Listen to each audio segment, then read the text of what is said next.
This architect's designs are to solve problems, rather than just being functional.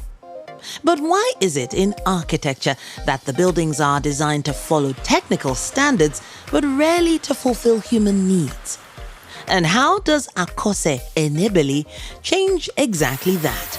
Why we put humans first in our designs is because human beings are predominantly the end users of most buildings. And there are some people that have this whole feeling like if they're away from their homes, they really want to return to their home because that's their sanctuary. So yes, so the human being or the end user is the primary objective of most of our designs. But how does Akose manage to create those spaces in such a populous city like Lagos? Let's find out more about how and why he became an architect first. The honest truth is architecture chose me. I say that a lot because I've been drawing literally since I was 2 years old. And I mean drawing houses. I'll give a shout out to my dad. He actually kept those drawings, so I still have most of them till date. And when I was done with secondary school and it was time to, that phase where you're finishing secondary school, everybody's thinking, oh, I want to become a doctor, I want to become an engineer, all that stuff. To me, it was architecture or nothing.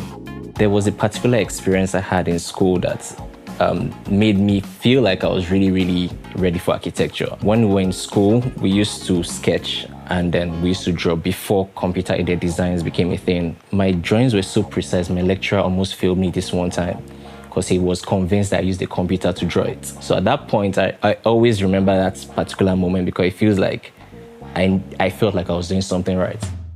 Akose Enebeli is the founder and CEO of LARC Designs, whose firm has over the years churned out exotic and disruptive designs, creating the opulent homes of many Nigerians. But how does he disrupt the industry with his designs? To incorporate sustainable systems into designs, we always look at materials.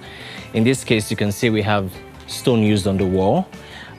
Stone is a natural element, which makes it requires little to no maintenance because it's a natural element. So we try to look for materials that are sustainable.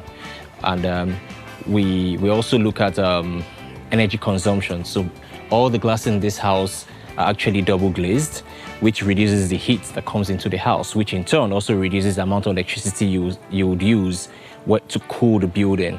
So yes, we incorporate or we think about sustainable elements when we're designing a house. As the first Nigerian architect to be featured in the 100+ years of the International Design Authority, an accomplishment many dream of, Akose's work and architecture fulfills human needs. So how does he implement his ideas and keep pushing despite some challenges in the industry? For commercial spaces, what we usually work with is whatever brand. Most brands always have their brand identities and they have elements that they put together that represents that brand. So what we do is we work with that, we try to infuse it into that space so that your space is not separate from your brand. And anybody that comes into your space can kind of get what your brand is about, giving you, for instance, if it's a brand that uses a yellow color, we'll consider tying yellow color into the space. And of course, yellow always has a way to uplift your spirits, So we find a way to always tie that into the space. This self-driven and passionate architect has designed for the creme de la creme of Nigeria, including Afrobeats musician Burna Boy. And he continues to be innovative and set the bar high. In our design, the impression we wanted was for the swimming pool to touch the building. During the course of this, developing and executing the construction, we decided to make it more interesting and have the living room sort of float over the swimming pool. And when we were brainstorming and we came up with that idea, it seemed like a crazy idea.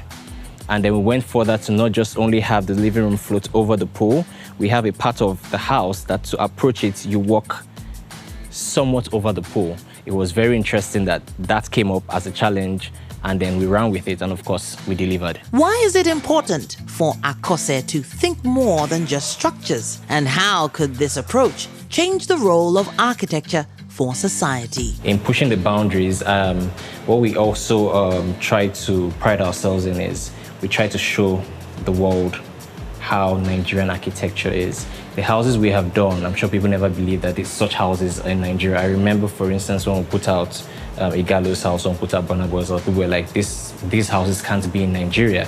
So, and those projects actually were pivotal, and we showcased celebrity living in Nigeria, and everyone's looking at Africa for what's coming out of Africa next. So we are trying to ride that wave to show that, look, Nigeria is not to be slept on, and Africa is not to be slept on as well.